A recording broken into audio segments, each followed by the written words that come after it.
wanawake chuma 2025. Are you ready? Ni muda na wakati ambao tumeusubiri kwa muda mrefu sana. Naenda kumleta tajiri Rose Shaboka, Mrs. Nikki Shaboka, Pastor Rose Shaboka. Twende, simama wote, simama wote, simama wote, twende, twende.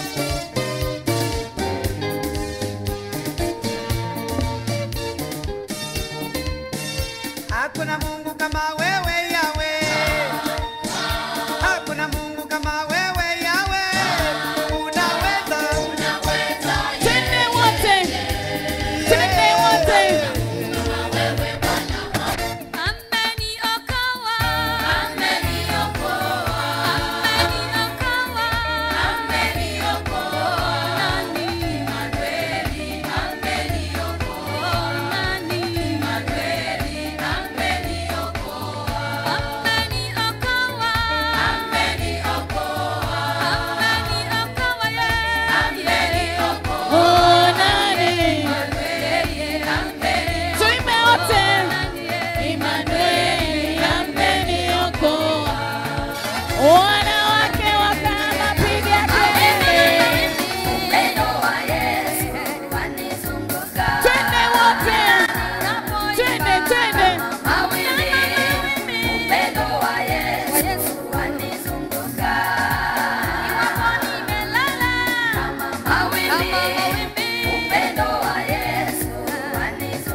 Naye vipi?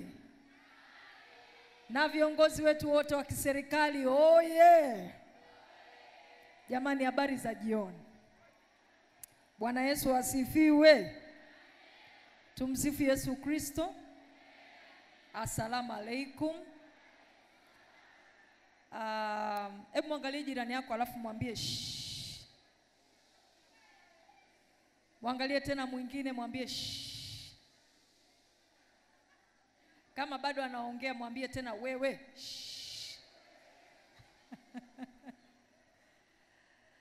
Hebu tusimame kina mama, tusimame wamama wazuri wa Kahama wote tusimame.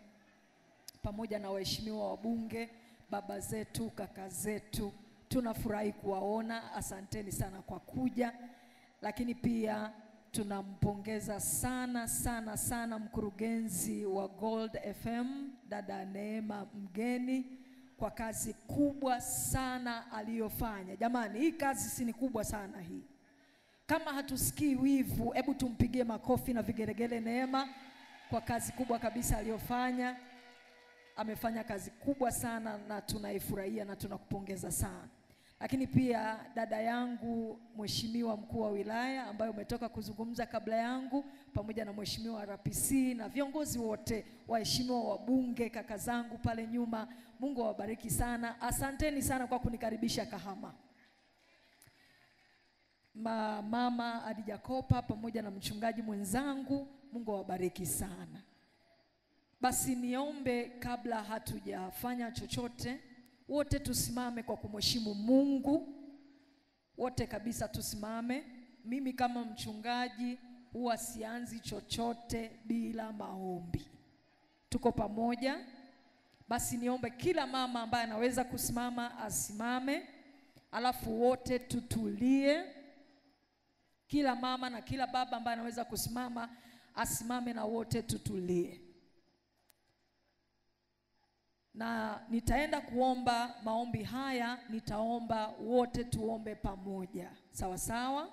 Tutaombea nchi yetu, tutaombea viongozi wetu, lakini pia zaidi sana tutamuombea mama yetu Mheshimiwa Rais Dr. Samia Suluhu. Mungu aendelee kumpa nguvu, Mungu aendelee kumpa afya na aweze kuendelea kufanya kazi nzuri aliyoianza, na hata katika uchaguzi unayokuja tunamuombea mafanikio. Si ndio kina mama?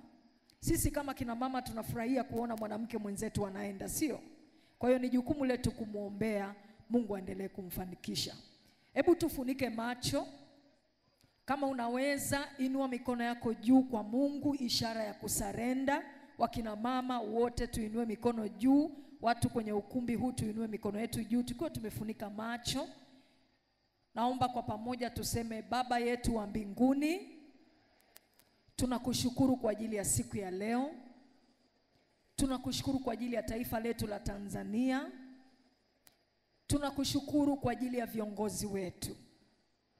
Asante kwa amani ya Tanzania. Asante kwa baraka ya vivutio mbalimbali ambavyo umetupa. Asante kwa ajili ya vijana na watoto. Asante kwa ajili ya kina baba na kina mama. Lakini zaidi sana asante kwa ajili ya rais wetu Mheshimiwa Samia Suluhu Hassan. Tunamuombea afya njema, tunamuombea umri mrefu, tunamuombea kibali, tunamuombea hekima na busara katika kuendelea kuongoza taifa letu. Tunakabidhi uchaguzi wa 2025 ukawe wa amani na utulivu, na wale viongozi ambao Mungu umewakusudia wakakae kwenye nafasi zao na kutuongoza kwa hekima yako. Tunakushukuru kwa maombi haya katika jina la Yesu. Amen. Makofi na vigelegele kina mama wa Kahama. Tunaweza kuketi, lakini wakati unaketi hebu tafuta sababu ya kumsifia jirani yako. Kama ni lipstick yake ama ni wanja wake, mwambie shogangu umenoga, umenoga. Tafuta sababu ya kumsifia. Mawivu tumeacha kule nje jamani, si ndio? Hebu sifia kanguo kake, ka lipstick kake, kawanja kake, ka perfume kake. Sifia basi mwenzio, angalau na yeye atabasamu apate kapicha. Asante sana. Basi tutulie nizungumze na nyie kwa kifupi, alafu ratiba nyingine ziweze kuendelea. Kahama oye! Kahama safi! Mwangalie jirani yako, mwambie shh.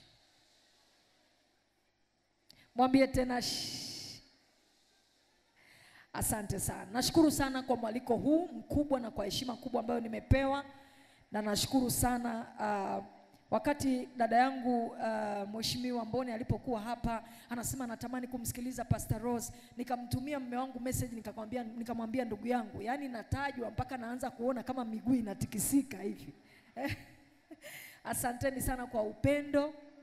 Asanteni sana kwa heshima ambayo mmenipa, na kile kidogo ambacho Mungu amenisaidia kufahamu basi tutashirikishana na tuweze kusaidiana.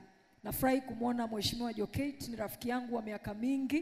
Tulisoma pamoja chuo kikuu cha Dar es Salaam miaka hiyo, na ninafurahi kuona anaendelea vizuri. Event ya leo imeitwa Mwanamke Chuma. Kama una mtu wako anaongea jirani, mwambie hebu nyamaza kwanza, nyamaza. Mwambie nyamaza, nataka kumsikiliza pastor. Amesha nyamaza. Mimi kama mchungaji, Biblia inasema kwenye kile kitabu cha Mithali sura ile 27 na mstari wa 17, nitatumia maandiko kidogo kwa sababu ndio kazi yangu ninayofanya kila siku. Biblia inasema Mithali 27 mstari wa 17, Biblia inasema kama vile chuma kinoavyo chuma ndivyo mtu amnoavyo mwenzake. Kama vile ambavyo chuma kinanoa chuma ndivyo ambavyo mtu mwingine anaweza kumnoa mwenzake. Kwa hiyo tunapokutana kwenye event kama hizi, tunapokutana kwenye mikutano kama hii, tunakuja kunoana na tunakuja kusaidiana kuwa bora zaidi. Tunakuja kufundishana, tunakuja kuelekezana, lakini tunakuja pia kufanya network. Tunakuja kukutana na watu wapya ili tuweze kuwa bora zaidi. Sasa wanawake wa Tanzania tuna bahati nyakati hizi kwa sababu pia tuna kiongozi wa nchi ambaye ni mwanamke kama sisi, ambaye ameonyesha kwamba mwanamke anaweza akipata nafasi. Nimesema mwanamke anaweza akipata nafasi, sio akipewa nafasi. Mwanamke anaweza akipata nafasi. Kwa nini nasema akipata? Kwa sababu ukisema usubiri upewe, sio mara zote utapewa. Hautaletewa fursa kwenye sahani, hautaletewa fursa kwenye silver plate. Wakati mwingine you have to grab opportunities, you have to take opportunities. Na Mungu ametupa mwanamke ambaye aliweza kuchukua nafasi, aliweza kupata nafasi, na anaitumia nafasi yake vizuri. Na hiyo ni changamoto kwetu sisi wote, wanawake wa Kahama na wanawake wa Tanzania pia kwa ujumla. Nimefurahi kusikia Mheshimiwa mkuu wa wilaya anasema hapa Kahama viongozi wengi ni wanawake. Hiyo ni kuonyesha kwamba wanawake wa Kahama ni vyuma kweli kweli. Na wanawake walioko hapa sio wanawake wa mchezo, na ndio maana Mheshimiwa Rais anawaona na anawapa nafasi, kwa sababu ninyi ni wanawake wenye nguvu. Sasa Neema akatuambia kwamba event hii itaitwa Mwanamke Chuma. Na nikamuuliza, nilipokuwa nimekaa naye nikamuuliza, kwa nini mwanamke chuma? Uliwaza nini? Kwa nini? Au ulikuwa unafikiria nini mpaka ukasema mwanamke chuma? Akaniambia, Pastor, ni kwa sababu nilikuwa nataka wanawake watiwe nguvu. Nilikuwa nataka wanawake wawe na nguvu ya uthubutu kama ambavyo Mheshimiwa mbunge amesema. Na mimi nimejaribu kuidefine mwanamke chuma kwa namna yangu kidogo ambayo niliweza. Tunaposema mwanamke chuma wa kina mama wa Kahama, hatumaanishi mwanamke jeuri asiye na adabu. Tuko pamoja. Tunaposema mwanamke chuma, hatumaanishi mwanamke mbabe na mgomvi. Sawa sawa kina mama? Tunaposema mwanamke chuma, hatumaanishi mwanamke asiyesikia wala asiyeshaurika. Tunakubaliana mpaka hapo? Tunaposema mwanamke chuma, number 1, tunamaanisha mwanamke mwenye maono, anayejua alikotoka, alipo na anapokwenda. Kwa hiyo tunapofanya eventi kama hizi, na Neema ameniambia anafanya kila mwaka, na event ameita mwanamke chuma, manake anataka kuinua kizazi cha wanawake wenye maono, kizazi cha wanawake wenye ndoto, kizazi cha wanawake ambao wanajua they were not created for the kitchen and the bedroom alone. Wanajua ya kwamba they were created for more than the kitchen and the bedroom. Kina Mheshimiwa Mboni, kina RPC na wakurugenzi wa halmashauri wasingekuwa kwenye hizo nafasi ambazo wamekuwa kama wangekubali kuishia bedroom na jikoni peke yake. Mwanamke unayenisikiliza, nataka ufahamu ya kwamba ndani yako Mungu amewekeza uwezo mkubwa kuliko kukatika na kuzaa watoto.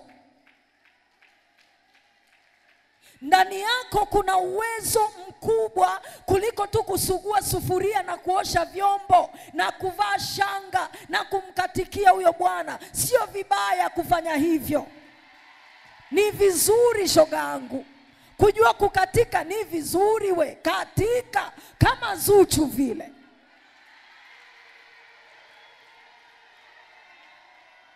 Wewe ukiweza kukatika, katika vizuri. Ukiweza kupika manjumati, pika vizuri. Ukiweza kuipamba nyumba yako, fanya hivyo vizuri kabisa. Lakini usiishie hapo. Wewe ni zaidi ya jiko, wewe ni zaidi ya kitanda. Kuishia jikoni na kitandani is underutilization of the women's power. kuishia. Sijawahi kuona tuzo za mama wa nyumbani, sijawahi kuona. Wanawake wote wanaopewa tuzo ni wanawake ambao wanafanya vitu vinavyoonekana. Wanawake wote wanaopewa tuzo ni wanawake ambao wana impact kwa jamii. Tumepita zile nyakati za kuishi. We are no longer living to impress as women. We are living to impact. Tuko pamoja kina mama wa Kahama? Wamenitaja sana hapa, wamesema anaitwa dokta. Mimi sio dokta wa hospitali, lakini Mungu alinisaidia nikaenda shule kidogo. Sawa sawa. Kwa nini? Kwa sababu nilijua mimi ni zaidi ya kitanda, mimi ni zaidi ya jiko. Si unanielewa? Alafu nikuambie mwanamke wa Kahama, mheshimiwa, umeelewa kisomo eh? Asante. Wanawake wa Kahama tuko pamoja. Sijui nivue viatu. Kaka yangu wa Ushetu, nivue viatu nisivue baba? Asante sana. Kwa hiyo tunaposema mwanamke chuma, usijali, niko sawa. Tunaposema mwanamke chuma, tunamaanisha mwanamke mwenye maono. Tunamaanisha mwanamke ambaye ana mahali anaenda. Kuna mahali anakwenda, na hapo anapokwenda panaonekana. Gone are the days where you are living for your husband and your children alone. Gone are those days. Haiwezekani wewe umekuja hapa Kahama. Kuna dada mmoja amekuja kunifanyia makeup, mheshimiwa, kule hotelini. Akawa ananiambia kuhusu mume wake na watoto wake na hivyo. Na nikafurahi kusikia stories za mume wake. Akaniambia, pastor, mimi mume wangu Mungu amembariki, mume wangu ana hela. Nikamwambia ni vizuri, lakini kwa nini unafanya makeup? Akaniambia, pastor, kwa sababu sitaki kuomba, kwa sababu sitaki kuwa tegemezi. Nikamwambia, wewe ni mwanamke chuma, wewe ni mwanamke unayejielewa. Tuko pamoja kina mama? Kwa tunaposema mwanamke chuma, tunamaanisha mwanamke number 1 mwenye maono. Mwanamke anayejua alikotoka, alipo na anakwenda. Mwanamke ambaye anaweza kuota ndoto na kuzisimamia ndoto zake zikatimia. Niliota ndoto ya kupata PhD nikiwa na miaka 13 wakati niko kidato cha kwanza. Na nikaanza kuandika kwenye madaftari yangu ya shuleni. Nikawa nikiandika madaftari yangu ya shuleni jina, naanza na neno doctor, naandika Dr. Rose. Wakati huo nilikuwa sijajua nitaolewa na nani, nitafika wapi, nitasoma mpaka wapi. Na kwa bahati mbaya sana, nililelewa mahali ambapo nililelewa, nilikuwaga naambiwa mimi sitamaliza hata darasa la 7. Nilikuwa naambiwa nina kichwa kama parachichi.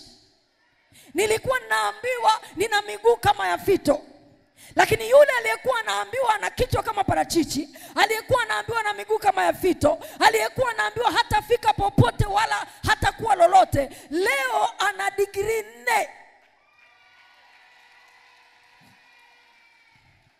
Hiyo ni kukuambia nini mwanamke wa Kahama? Ni kukuambia kwamba your background should not put you on the ground. Mahali ulipotokea hapatakiwi kuamua mahali utakapoishia. Lazima uwe na maono. Lazima uamue kuinuka zaidi ya hapo ulipo. Lazima uamue kupiga hatua. Lazima uamue kuwa mwanamke chuma. Tuko pamoja? Kwa hiyo number 1, mwanamke chuma ni mwanamke mwenye maono. Na ni mwanamke mwenye ndoto. Na anasimamia maono yake, anasimamia ndoto zake. Hata kama wapiga filimbi na wakati tamaa wapo, lakini haachi maono yake, haachi ndoto zake. Tuko pamoja kina mama? Tuko pamoja? Lakini namba 2, mwanamke chuma ni mwanamke mwenye nguvu ya uthubutu. Mheshimiwa Mboni amezungumzia. Ni mwanamke asiyeogopa kujaribu. Ni mwanamke asiyeogopa kuchukua hatua. Ni mwanamke mwenye nguvu ya uthubutu. Na nataka nikwambie, ukiwa ni mama mwenye nguvu ya uthubutu, hakuna kitakacho kushinda. Mheshimiwa Mboni ametupa mfano wake jinsi ambavyo yeye aliamua kuthubutu na akaipata ile nafasi. Kwa nini? Kwa sababu ya nguvu ya uthubutu. Tuko pamoja kina mama wa Kahama. Tunataka tuone kina mama wanafanya mambo makubwa zaidi. Kama Mheshimiwa Dr. Samia Suluhu ameweza, hata sisi pia tunaweza. Yule pale mama anasimama kama taa, anasimama kama kioo, anasimama kama mfano kutuonyesha kwamba wakina mama na sisi tunaweza. Tukipewa ama tukipata nafasi tunaweza. Kwa nini? Kwa sababu hatukuumbwa tuishie jikoni na tuishie kitandani. Kwa kitandani tunafanya, tunamaliza. Jikoni tunafanya, tunamaliza. Na Ikulu pia tunaingia, na kwenye biashara tunaingia, na masupermarket tunafungua, na migodini tuna machimbo. Halafu mambo ni mbele kwa mbele. Tuko pamoja kina mama. Nataka nikutie hasira. Uamue kuwa mama wa tofauti. Uamue kuwa mwanamke wa tofauti. Nisikilize. Hata wale ambao tuko kwenye ndoa, mimi niko kwenye ndoa, ni mama na watoto nimezaa. Nimekuwa na mume wangu kwa miaka 16. Niliwaambia wanawake hivi, juzi nilikuwa hapo Mwanza. Nikawaambia wanawake hivi, Mheshimiwa Mboni. Nikawaambia tukiondoa neno Mrs. kwenye jina lako, kile kinachobaki ndio thamani yako halisi kama mwanamke. Tukiondoa neno Mrs., tukaondoa neno mama fulani, unabaki na kitu gani? Hicho kinachobaki, hicho ndio thamani yako halisi. Je, ndoa ni mbaya? Hapana. Kuolewa sio heshima, ni heshima. Hata mimi nimeolewa. Nasikia vizuri MC akisimama hapa akisema Mrs. Nick Shaboka, nasikia vizuri. Nimeolewa na handsome jamaa, anapiga chuma, ana 6 pack.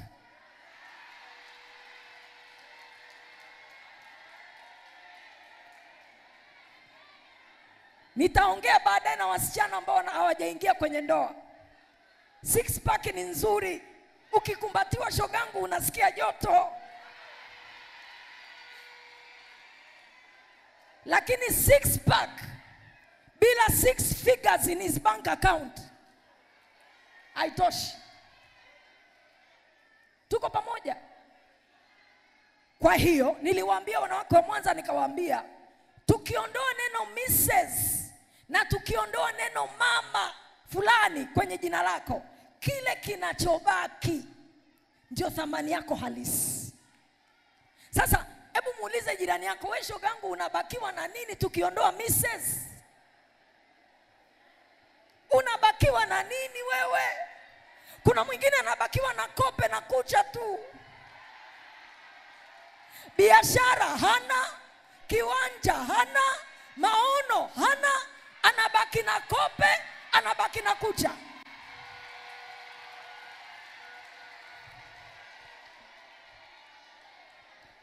Mheshimiwa RPC, kuna wengine Mungu angalau amewaongezea, wanabaki na supportive documents. Kwa hiyo anakope, anakucha na supportive documents zake. Hakuna kingine. Kahama oye! Kina mama safi. Mwambie mwenzio unabakiwa na nini wewe?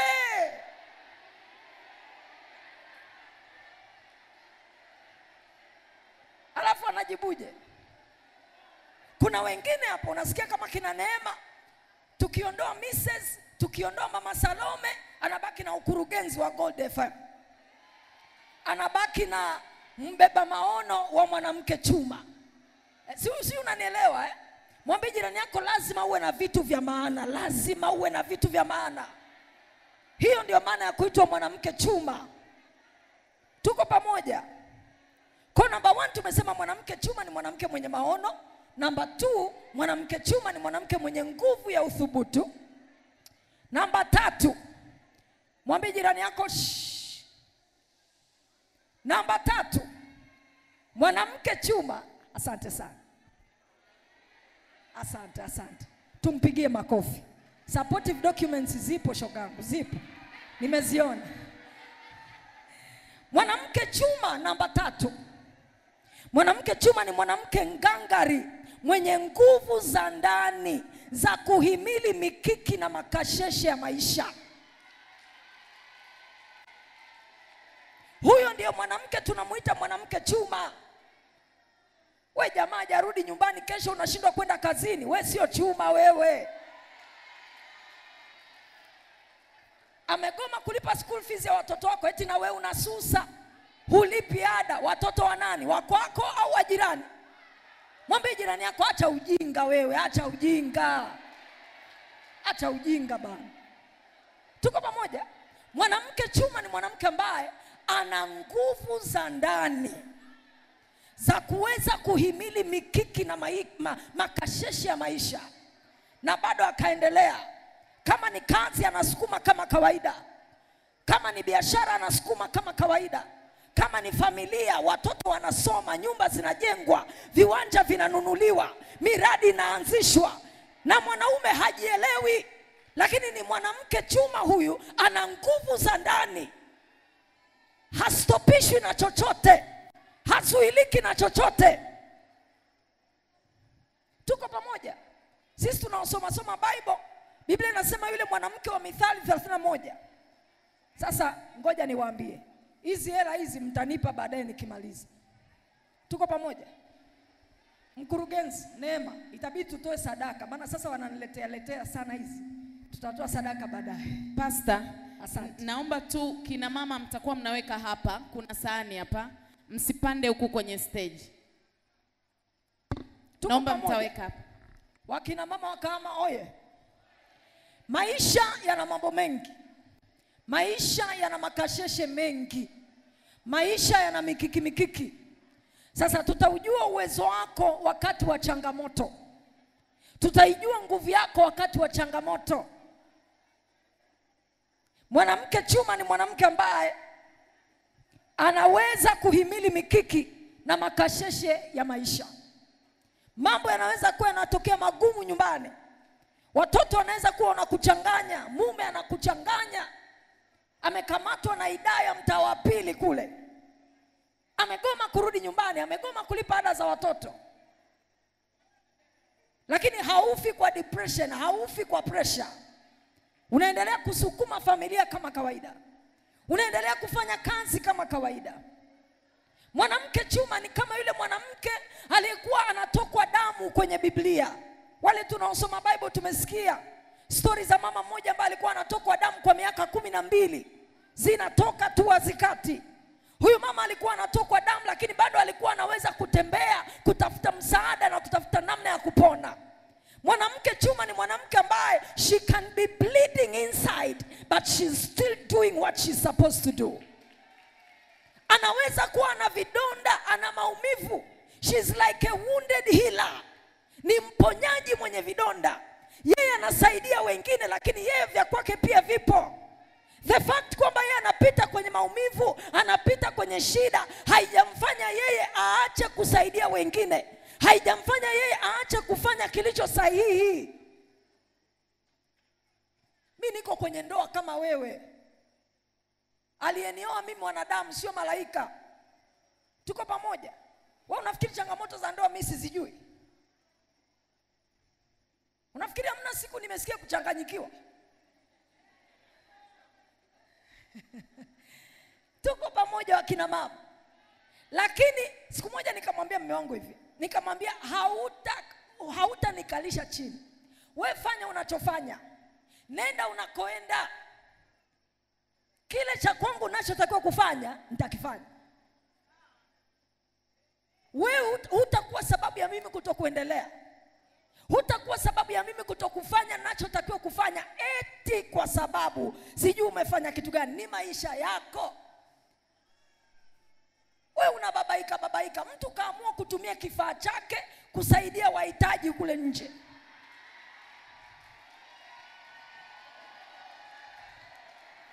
Ni mwili wake. Mashine ni ya kwake. Kifaa ni cha kwake. Ameamua kusaidia wahitaji. Wewe unalia unakufa. Kwani kifaa kilichotumika cha kwako?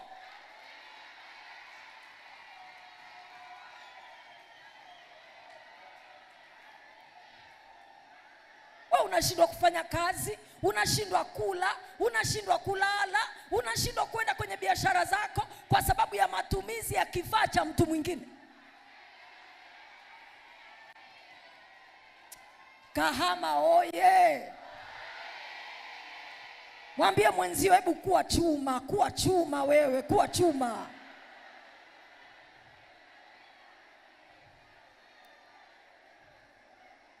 Tuko pamoja kina mama. Nikaongea na yule jamaa nikamwambia, sikia bwana, wewe fanya unachofanya, mimi hutanisimamii, hutanizuii, na namshukuru Mungu. Ni mwanaume mzuri, ni baba mzuri, ametulia, tunalea pamoja watoto, tunahudumia pamoja familia, lakini anajua kwamba akiamua kufanya chochote hakitanizuia mimi kuendelea mbele. Kwa sababu kabla sijakutana naye nilikuwa na maisha. Nimefurahi kumuona kaka yangu kutoka CRDB. Nilipomaliza chuo kikuu cha Dar es Salaam nilikuwa banker kwa miaka kadhaa kabla sijaolewa nikiwa msichana. I've been a banker for some years.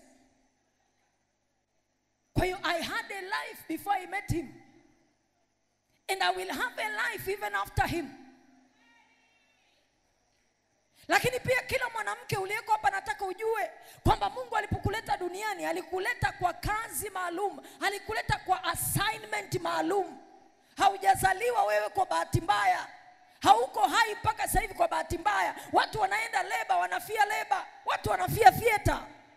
Nimezaa watoto 3 kwa kisu. Kuna mtoto mmoja karibu ningefia theater. Lakini Mungu ameniacha hai kwa nini? Nina kazi ya kuzungumza na wanawake.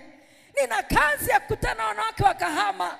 Nije hapa niwatie moyo, niwaambie tuinuke, tunaweza. Mwangalie jirani yako, mwambie usife kwa sababu ya mtu.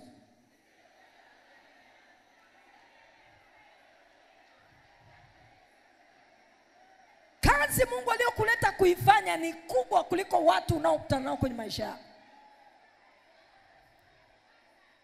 Mwangalie jirani yako, mwambie shh. Kwa hiyo mwanamke chuma ni mwanamke ambaye ana mtoto wake nauli ya kwenda shule. Ugomvi wake na baba haumuhusu mtoto. Yeye amezinguana na mume wake, hajazinguana na mtoto wake. Tuko pamoja kina mama. Sasa mwanamke chuma ni mwanamke ambaye anafanya maamuzi kwa kutumia akili, sio hisia. Kwa sababu kuna mambo mengi ambayo yatakuvuruga. Kuna mambo mengi ambayo yatakuumiza. Na wakati mwingine moyo unakataa kuendelea kumtendea wema mwanaume anayekusaliti, sio kitu chepesi. Kuendelea kutendea wema mawifi wanaokusema vibaya, sio kitu chepesi. Lakini neno la Mungu linatuambia kina mama, tuushinde ubaya kwa wema. Huwezi ukaushinda ubaya kwa wema kama unaongozwa na hisia. Kwa sababu hisia zitakataa. Wewe ni mtu, una moyo, unaumia. Moyo wako ni wanyama, sio wajiwe. Lakini mwanamke chuma ni mwanamke ambaye anaweza kukanyaga hisia zake, alafu akafanya kilicho sahihi. Tuko pamoja mpaka hapo? Kwa hiyo kwa sifa hizo unaweza sasa ukajipima kama wewe ni mwanamke chuma au ni mbao. Mwanamke chuma, sifa nyingine ni mwanamke asiyeogopa vita. Ni mwanamke asiyeogopa changamoto. Ni mwanamke asiyeogopa mikiki. Na mwisho kabisa, mwanamke chuma ni mwanamke anayefanya kilicho sahihi hata katika mazingira magumu. Mwanamke chuma, huyu mama mwenye nguvu, ni mwanamke anayefanya kilicho sahihi hata kama mazingira ni magumu, hata kama mazingira ni ya kukatisha tamaa, hata kama mazingira hayampi favor, anafanya kilicho sahihi. Huyo ndiye mwanamke ambaye tunasema ni mwanamke chuma. Nimalizie kwa kusema hivi. Unawezaje kuwa mwanamke chuma? Ufanye nini ili uwe mwanamke chuma? Ufanye nini? Mwangalie jirani yako, mwambie shh. Ufanye nini ili uwe mwanamke chuma? Jambo la kwanza la kufanya, tafuta maarifa.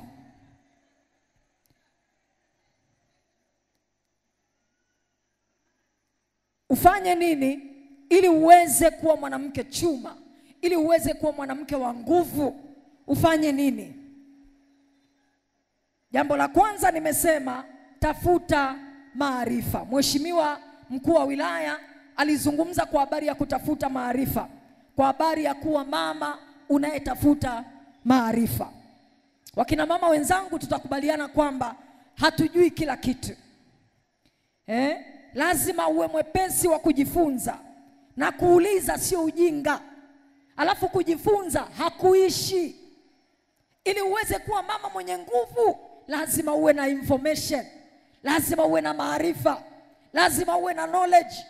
Kwenye Mithali 24 mstari wa 5, Mithali 24 mstari wa 5, anasema mtu mwenye hekima ana uwezo mkubwa, naye mtu mwenye maarifa huongeza nguvu.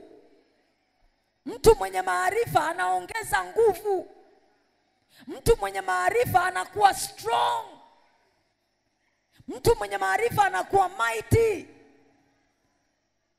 So if you want to become a strong woman, you must invest in knowledge. You must invest in wisdom.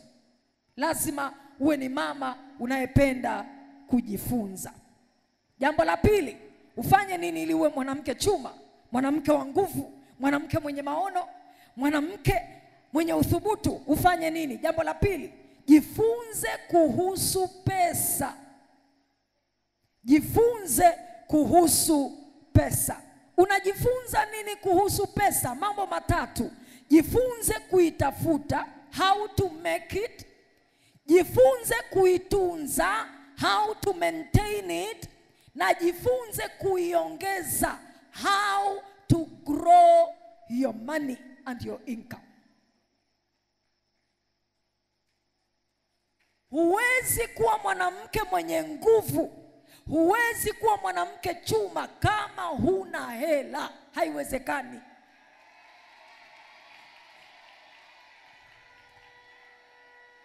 Issue sio tu hela, issue ni faida zilizobebwa na kuwa na hela. Faida ya kwanza unayoipata kwa kuwa na hela kama mwanamke, faida ya kwanza ni freedom, uhuru. Una uhuru wa kuvaa unachotaka. Una uhuru wa kushona nywele na kuweka weaving unayotaka. Sasa wewe shoga yangu unaomba mpaka hela ya brazia. Ukitaka kununua nyeupe, kwa sababu hela sio ya kwako, unaambiwa sitaki nyeupe, nataka nyekundu. Na anakuambia anataka nyekundu kwa sababu alimuona Idaya akavaa nyekundu ikampendeza. Lakini ukiwa na hela yako mwenyewe unakuwa na uhuru, unakuwa na freedom. Kuna fursa mbalimbali za uwekezaji.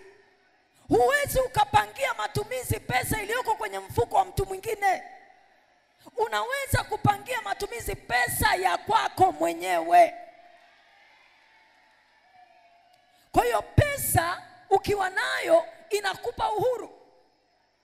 Lakini namba 2, pesa inakupa nguvu ya maamuzi. Inakupa nguvu ya maamuzi, power of choice, power of making decision. Mama yuko pale juu, ndio rais wetu. Hela yote inapita pale kwake. Wewe unaona mambo yanavyoenda. Unasikia hivi hivi na mama. Hivi hivi wa Samia. Kwa nini? Kwa sababu mama yuko pale. Ule uhuru na ile nguvu ya maamuzi ipo. Kwa nini? Kwa sababu ya hela. Unakaa, unafikiri niliwaambia Mwanza, nikawaambia Mheshimiwa Joketi, nikawaambia hivi, sio kila mwanamke anaweza kuambiwa toka akatupiwa na vitu nje. Sio kila mwanamke anaweza kufanywa hivi. Kuna wanawake kama mkuu wa wilaya pale, RPC pale, wakurugenzi, akiingia mahali namna hivi viwanja vimeingia. Akiingia kwenye familia hivi nyumba zinajengwa. Akiingia mahali hivi magari. Sasa unafikiri wanaume ni wapumbavu kiasi hicho? Wakifukuza huyu mwanamke, wanajua wamefukuza magari, wamefukuza viwanja, wanaume sio wajinga. Wewe unafukuzwa kwa sababu huna hela. Huna hela.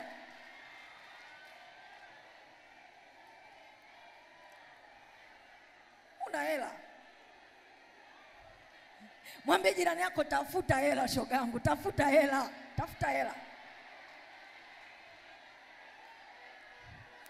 Wengine mnasumbuliwa na mawifi na mashemeji. Mheshimiwa mbunge, kakangu pale, wifi anakuja, shemeji anakuja nyumbani kwa mkeo. Anakuta ile TV umemnunulia kubwa kabisa ya nchi ngapi, sio 100. Anakuja pale mdogo wako wa kiume. Sasa kwa sababu haka kanajua kutafuta hela na kenyewe kamechangamka. Kangekuwa kajachangamka, Wasukuma wanakuja pale. Anakaa kwenye remote. Anageuza anavyotaka na huwezi kuongea kitu.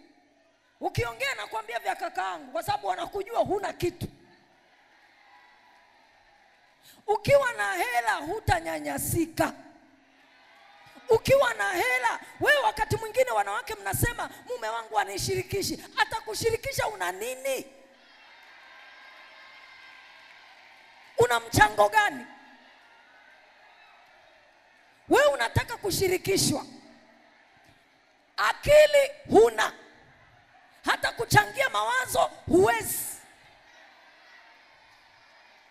Maisha ya ibada huna. Hata kuomba huwezi. Kuombea mipango ya familia huwezi. Kitu pekee ulicho nacho ni kucha na kope na supportive documents.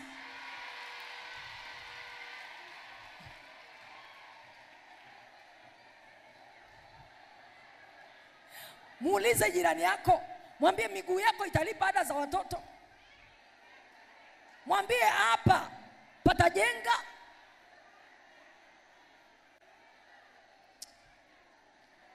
Bwana asifiwe sana. Tumsifu Yesu Kristo. Asalamu alaykum. Tafuta hela rafiki yangu, tafuta hela.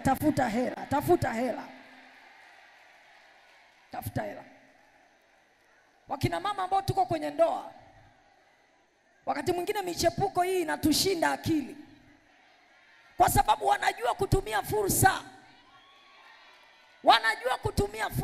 Wanajua kuzikwapua, wanajua kuzitumia. Wewe umekalia kupigana na kuongea ovyo kila siku, unabwabwaja tu kama jote. Mzee akienda kule anatulizwa kwanza. Dadi, naomba nikuvue viatu. Dadi anavuliwa viatu. Akishavuliwa viatu, anashikwa hapa hivi kwenye shingo. Pole dadi. Wakati wewe akija kwako unamuita Baba Solomoni. Kule wanamuitaga dadi. Na masifa kama yote wanamsifia dadi. Dadi umependeza. Wanawake wengine wana bahati. Dadi, natamani wewe ungekuwa wa kwangu moja kwa moja dadi. Wakati akija kwako unamwambia wewe mwanaume gani wewe? Wakiitwa wanaume na wewe utaenda. Nakwambia hivi, hela yake utakuta tu miamala kwenye simu. Hutaiona hela yake ngodo. Hutaiona. Tumeacha kufoka siku hizi. Pastor Rosa anafoka tu akiwa anaongea nawe. Nikuta naongea na Shaboka. Sifoki mimi. Kuna maokoto nataka kuchomoa. Unafokaje? Tuko pamoja. Tafuta hela. Fanya kazi. Fanya biashara. Uwe na kipato. Uwe na hela yako. Wamama tutakubaliana. Kuna wakati mtoto anaweza akaenda kuomba kitu kwa babake. Baba akasema kwenda, matumizi mabaya ya pesa. Lakini mama kikakuuma. Kama una kiela chako mahali si unatoa, unamsotia mtoto wako unamaliza. Sasa ndio huna sasa. Huna. Matonya kila siku kuomba. Hakuna siku mume wako anaweza karudi nyumbani akakwambia dili yake ya biashara amepungukiwa $1,000, ukamwambia baby tulia, tulia baba, tulia. Ukampa chakula cha dining, ukampa na cha kitandani. Alafu wakati anakuambia baby I love you, unachomoa $1,000 unampa. Unamwambia ongezea kwenye biashara mzee. Mwangalie mwenzio, mwambie usikae kiasara. Uwe mama wa faida. Uwe mama wa msaada. Hao ndio wanawake chuma. Sio mwanamke mume wako anarudi nyumbani anakuambia sasa hapa tunafanyaje, na wewe unamwambia sasa tunafanyaje. Mwanamke chuma ni mwanamke mwenye solution. Ni mwanamke mwenye majibu. Hata kama una majibu hapo unamwambia tu mzee tulia, ngoja niliombee. Tutapata tu majibu. Sina hela lakini naweza kukuombea wewe. Unakaa kiasara tu, wewe una supportive document na miguu yako chupa ya bia, unatusumbua mjini hapa. Tuko pamoja kina mama. Kwa number 1 tumesema tafuta maarifa. Number 2 jifunze kuhusu fedha. Unajifunza nini? Jifunze kuitafuta, jifunze kuitunza, jifunze kuiongeza. Tuko pamoja. Friji ya kwanza nilionunua nyumbani kwangu kina mama, mume wangu aliponioa hatukuwa na hela nyingi. Hatukuwa na friji. Friji ya kwanza nilioinunua mimi mama mwenzenu ni zile 10,000 alizokuwa ananipa za chakula, kodi ya meza. Alikuwa akinipa 10,000, natumia 8,000 na ficha 2,000. Ile friji ukija nyumbani kwangu ipo mpaka leo. Nimesema naiweka kumbukumbu, na mtoto wa kike mmoja nasubiri siku akiwa anaolewa nitamwambiaga nilichofanyaga. Asimletee ujinga mimi. Wewe unakaa, unasema nataka mwanaume. Wasichana ambao mjaolewa, nataka mwanaume mwenye hela. Nataka mwanaume mwenye viwanja. Nataka mwanaume. Sikiliza, wanaume wa hivyo wapo. Kama mheshimiwa mbunge pale. Lakini waume za watu. Kwa sababu kuna wanawake wamefanya kazi pamoja nao kuvitafuta.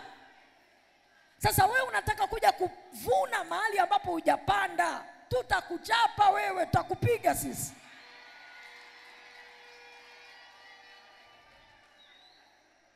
Tafuta vya kwako.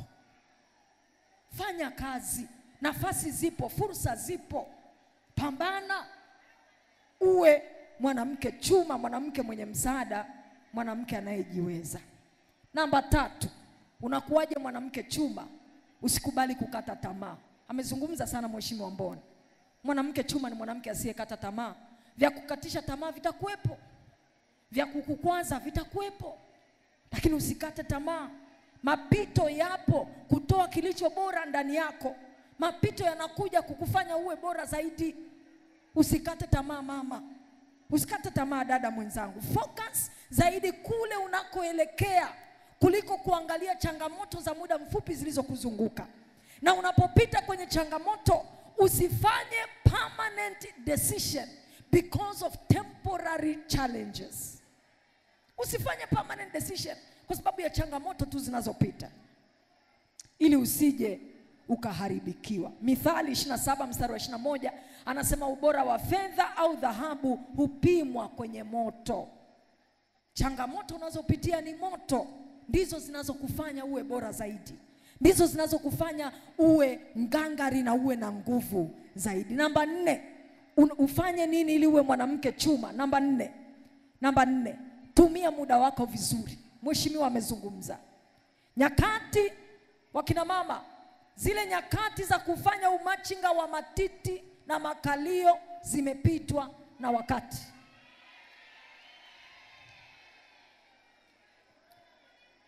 Women, nisikilizeni kwa makini, namalizia. Women who are doing good and important things with their lives, they are exposing their brains, not their bodies.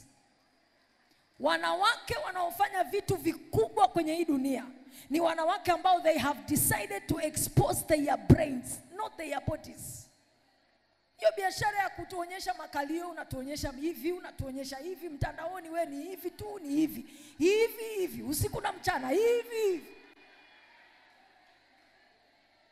Kutafuta tu waume za watu, kumendea tu waume za watu upate hela na nini. Hizo nyakati zimepitwa na wakati. Tumia muda wako vizuri. Fanya mambo ya msingi. Fanya mambo yanayokuletea faida. Umri haukusubiri. Umri haukungoji. Fursa nyingine zinazotokea kwenye maisha yako leo hazitajirudia. Tumia muda wako vizuri. Kuwa na haiba ya kike haimaanishi kukaa uchi. Being feminine haimaanishi lazima ukae uchi. Jamani, kwani mimi hapa niko uchi? Nimependeza sijapendeza? Nalipa silipi? Sasa wewe mpaka uweke hivi tu vimaziwa na huku tu unaacha hivyo unaacha hivyo. Alafu sikiliza nikwambie, unaweza uko unafanya hivyo, wanakufuata, wanakupigia miluzi, wanakuja DM, alafu unafurahi kweli, unajiona wewe ndio wewe. Nisikilize, cheap products have a lot of customers.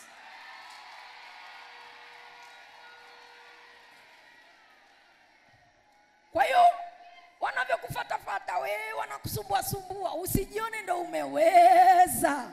You are a cheap product. You are a cheap product. Cheap products have a lot of customers. Tuko pamoja? Mwambie jirani yako acha ujinga. Kuna wengine hapa kesho na kesho kutwa mtakuwa viongozi wakubwa. Unaacha makalio wazi, unaacha maziwa yako nje, unaacha. Kesho unakuwa kiongozi, unakuwa role model wa namna gani sasa? Au unafikiri usichana utadumu milele? Saa hizi inaweza kuwa saa 6, kuna siku itakuwa saa 12. Itaenda huko. Sisi wengine imeshaenda, tuna boost tu angalau na sisi tuonekane tuko mjini. Mwangalie jirani yako ambaye usitusumbue hapa. Vaa vizuri. Tumia muda wako vizuri. Namba 5 na mwisho. Unafanyaje ili uwe mwanamke chuma? Namba 5 na mwisho. Tengeneza mahusiano ya kimkakati.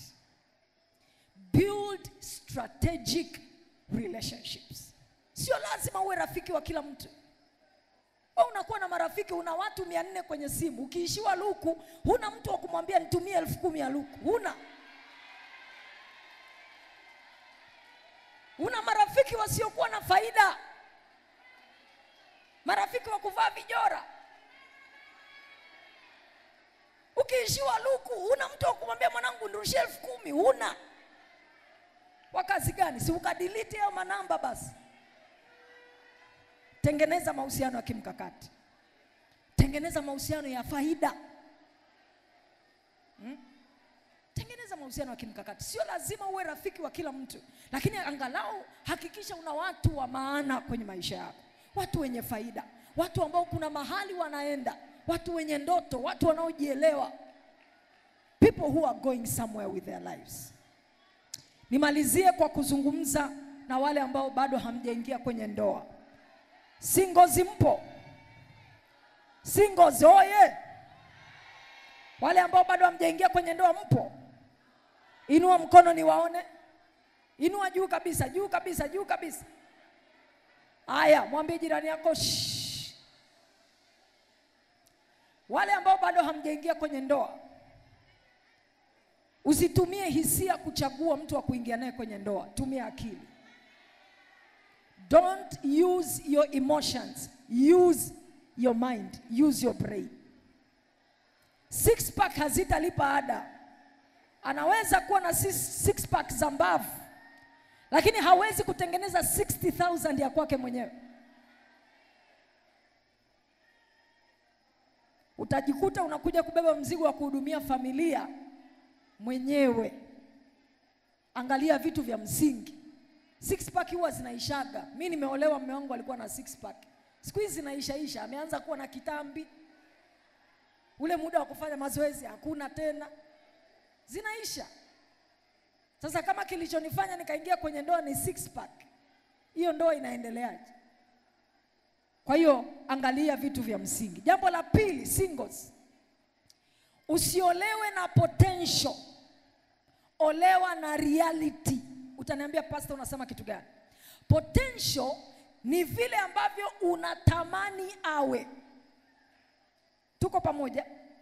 ni vile ambavyo unatamani awe siku moja, lakini reality ni vile ambavyo yuko sasa hivi, wakati anakuchumbia, wakati mko kwenye urafiki, wakati mko kwenye boyfriend na girlfriend, tabia zake zikoje sasa hivi?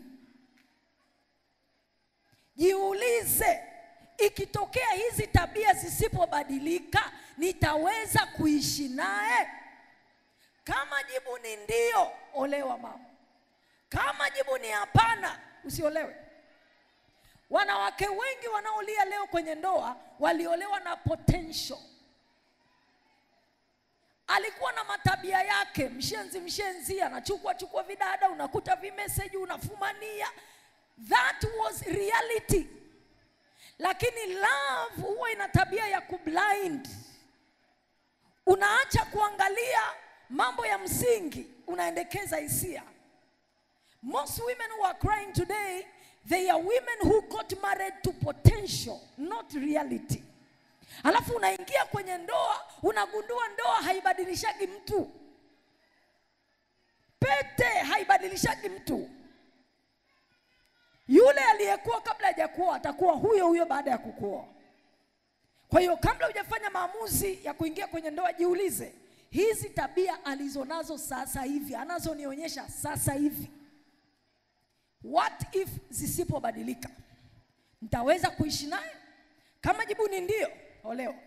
Kama jibu ni hapana, usisogeze mguu. Tuko pamoja singles? Tuko pamoja? Jambo lingine, singles, usiolewe na mtu kwa sababu ya magari na pesa zake. Kuna watu wameolewa na wenye magari na hawaruhusiwi kuyaendesha. Kuna watu wameolewa na wenye Range Rover na wanalia ndani ya hizo Range. Wanatibu fungus na UTI na magonjwa ya zinaa kila siku. Usiolewe na mtu kwa sababu ya hela yake. Usiolewe na mtu kwa sababu ya utajiri alionao. Angalia utu. Angalia huruma. Ana huruma, ana utu, anamcha Mungu. Hivyo ndio vitu vya kuangalia. Wewe leo unaweza kuchagua mwanaume wa kukuoa, lakini watoto wako hawawezi kuchagua baba mwingine. Kwa hiyo hakikisha unawachagulia watoto wako baba mzuri.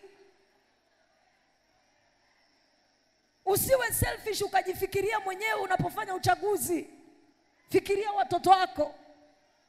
Nilikuwa namwangalia mheshimiwa mbunge wa Ushetu kwenye Instagram. Nikaona na mtoto wake Salome pale. Nikasema baba mzuri kabisa we. Anamkumbatia mtoto wake. Mahali pengine kaandika Salome wa baba. Nikasema safi sana. Mimi pia nililelewa na baba, sikukaa na mamangu mzazi. So I am a daddy's girl. Mimi na baba yangu we are close like this. Very good friends. Malizie na nyie ambao tuko kwenye ndoa kama mimi. Mwambie jirani yako shh. Hapa sasa ndio patamu hapa. Tunyamaze ili nimalize. Wakina mama wenzangu ambao tuko kwenye ndoa. Ndoa ni kitu kizuri na ni kitu cha kimungu. Lakini ndoa ina vipindi. Ndoa ina vipindi tofauti tofauti. Kuna kipindi cha jua kali, kuna kipindi cha mvua. Kuna kipindi cha kulia, kuna kipindi cha kucheka. Kuna kipindi cha asubuhi, kuna kipindi cha usiku. Ndoa ziko hivyo. Kwa hiyo unapopita katika nyakati ngumu kwenye ndoa yako, jifunze kuwa na ustahimilivu, jifunze kutumia hekima, lakini pia jifunze kunyamaza kimya ukitafuta msaada wa Mungu katika ibada.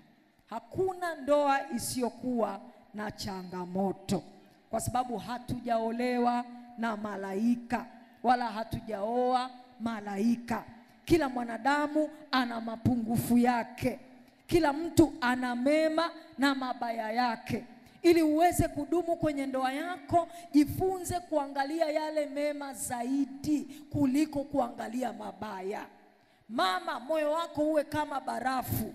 Vingine viyeyuke tu vitoke. Usiweke vitu moyoni. Utakufa na stress. Utakufa na pressure.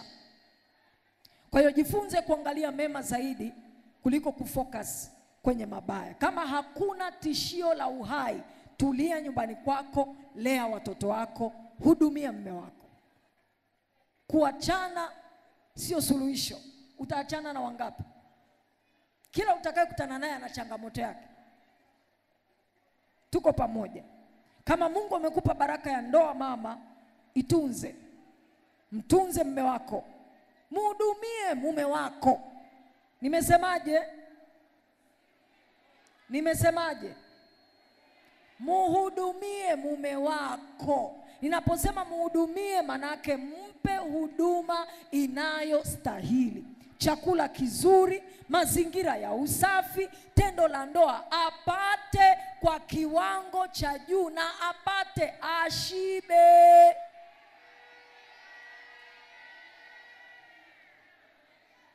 Neno la Mungu linasema mtu aliyeshiba hata akikutana na asali huwa anaikataa. Lakini mtu mwenye njaa hata vitu vichungu huviona vitamu. Hilo neno la Mungu.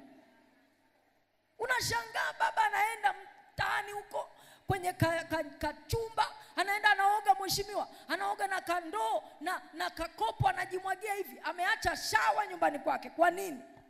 Hata vitu vichungu huviona vitamu akiwa na njaa. Mpe mume wako. Nasema hivi, mpe. Uwe unajisikia.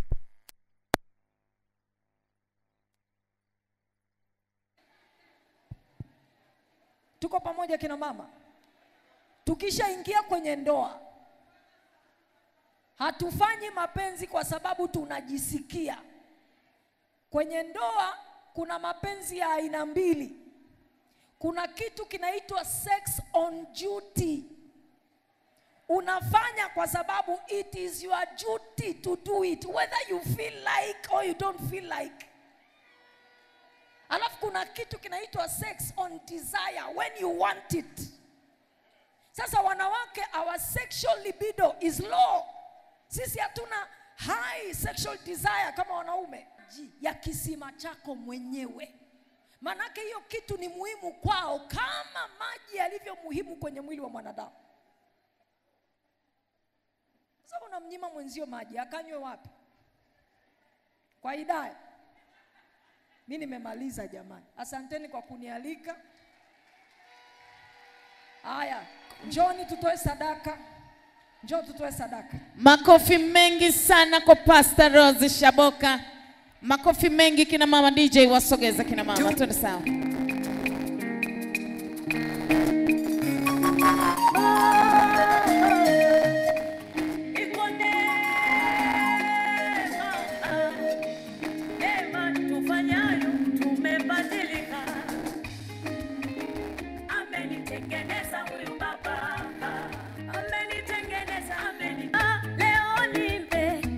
Yesu amefanya leo nipe. Wewe amenipenda kuliko nilivyofikiri. Amenitunza kuliko nilivyodhania. Alinitoa kule wengine walitaka nibakie. Wakati yokumbuka kucheza wengine walitaka nilie. Fulai alinibembeleza na mimi. Wanawake chuma oye. Amenifanya kuwa neema kati ya wenye neema. Sikujua na mimi leo nitabadilika. Maana jana yangu nililia.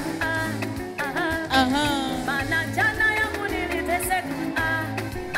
Wewe nakwambia nimetengenezwa na Baba. Kweli. Pastor Waridi, naomba tusaidie. Ungekuja na kikapu.